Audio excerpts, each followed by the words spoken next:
You know those people who stay calm even when everything is falling apart? It might seem like they're just naturally relaxed, but the truth is, calm people aren't just relaxed. They're trained. They've been trained by life itself. Have you ever noticed that? In the middle of chaos, while some people are panicking and losing their minds, there are always a few who stay completely focused, cool, and collected. You might think, wow, they must just have a really chill personality. But it's not about personality. It's about psychology. It's a skill, a mindset that anyone can learn and develop. Today, we're diving deep into the psychology of people who stay calm under pressure. And by the end of this video, you'll understand the science behind it and how you can start cultivating that same sense of calm in your own life. Let's start with the first and most crucial concept: emotional regulation. When faced with a stressful situation, the first thing that happens is an emotional surge. Fear, anger, anxiety, these feelings hit us like a wave. For most people, this emotional wave takes over. It floods their system and they react impulsively. This is the classic fight-or-flight response, driven by the amygdala, the emotional center of our brain. But calm individuals do something different. They don't suppress their emotions.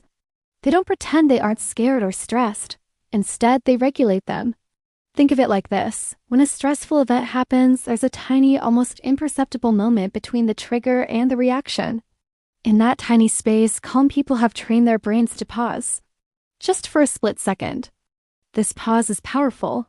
It stops the immediate, knee-jerk emotional reaction and gives their prefrontal cortex, the rational, thinking part of the brain, a chance to come online. Instead of the emotional brain screaming, panic, the rational brain kicks in and says, okay, what's happening here? Let's assess the situation. This simple act of pausing and observing the emotion rather than being consumed by it is the very essence of emotional regulation. They acknowledge the feeling, I feel scared right now, but they don't let that feeling drive the car. They put it in the passenger seat. This separation is key. It allows them to think clearly and make decisions based on logic, not just raw emotion. The second major factor is their experience with stress. Here is a secret that might surprise you. Many of the calmest people you'll ever meet have been through some of the most intense challenges imaginable. They've faced failures, crises, and high-stakes situations before. And through those experiences, their nervous system learned a critical lesson. Panicking doesn't solve problems. In fact, it almost always makes things worse. When you go through a difficult experience and panic, you remember the negative outcome. But when you go through a tough time, manage to stay somewhat composed and find a way through it, your brain logs that as a success. It creates a new neural pathway. The next time you face a similar stressor, your brain remembers, hey, we've been here before. Last time, freaking out didn't help, but focusing did. This process is called stress inoculation. It's like a vaccine for stress. Each time you successfully navigate a stressful situation without falling apart, you're building up your immunity to future stress. Your nervous system learns to tolerate higher levels of pressure without short-circuiting. So instead of reacting with a surge of panic, their default response becomes to analyze. They've learned from direct experience that a calm, analytical approach is the most effective way to handle a crisis. Their past struggles become their present strength. This leads us directly to the third point, which is a fundamental shift in focus. Under pressure, most people get trapped in a loop of negative what-if scenarios. Their mind races. What if I fail? What if this goes wrong? What if I can't handle this? This type of thinking is fueled by fear and it's completely paralyzing. It keeps you stuck in the problem, replaying the worst possible outcomes over and over again.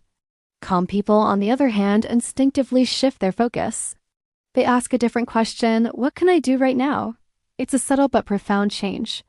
They aren't ignoring the potential negative outcomes, but they refuse to dwell on them. Instead, they focus their mental energy on what is within their control. They look for solutions, no matter how small. This shift from fear to action is a game changer. It immediately breaks the cycle of panic and helplessness. By asking, what can I do? You are taking back power. You are telling your brain that you are not a passive victim of circumstances, but an active agent who can influence the outcome. Even if the only thing you can do is take a deep breath or make one small phone call, that action creates forward momentum. It moves you from a state of being overwhelmed by the problem to a state of actively working on the solution. This focus on actionable steps is what keeps them moving forward when others are frozen in fear. Another powerful psychological tool they use is reframing. They change the story they tell themselves about the stressful situation. Where one person sees a catastrophe, a calm person sees a challenge. Where one sees a dead end, they see an opportunity to learn or a puzzle to be solved. This isn't about toxic positivity or pretending everything is fine when it's not. It's about perspective. They understand that every event is neutral until we assign a meaning to it. By consciously choosing to frame the situation as a challenge rather than a threat, they fundamentally change their emotional and physiological response. A threat triggers fear and a desire to escape. A challenge, however, triggers engagement, focus, and a desire to overcome. This mental reframing helps them tap into their resources and creativity rather than shutting them down. They might tell themselves, "This is tough, but I've handled tough things before." Or, "This is a chance to prove how resourceful I can be." This internal dialogue keeps their morale high and their mind open to possibilities. Finally, let's talk about preparation.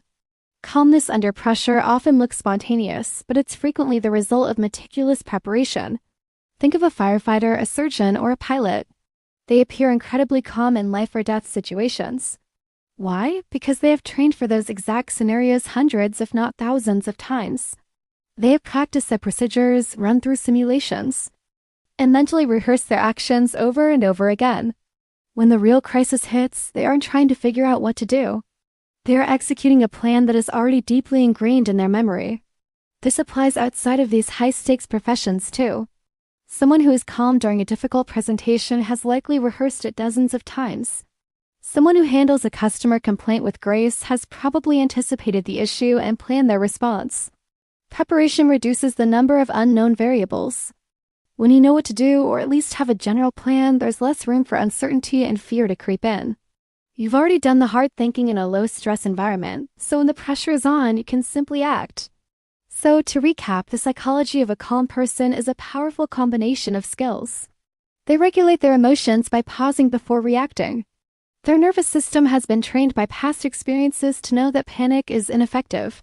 They shift their focus from the problem to actionable solutions. They reframe threats as challenges to stay engaged and resourceful. And they often rely on deep preparation to reduce uncertainty. Calmness is not a passive state of being. It's not weakness, and it's not a lack of caring. It is emotional mastery. It's a quiet strength, a focused power that is built through experience, self-awareness, and intentional control. It's the understanding that while we can't always control what happens to us, we can always control how we respond. And that is where true power lies. Thank you so much for watching. If you found this helpful, consider subscribing for more insights into psychology and self-improvement. Let me know in the comments which of these strategies you're going to try first. See you in the next video.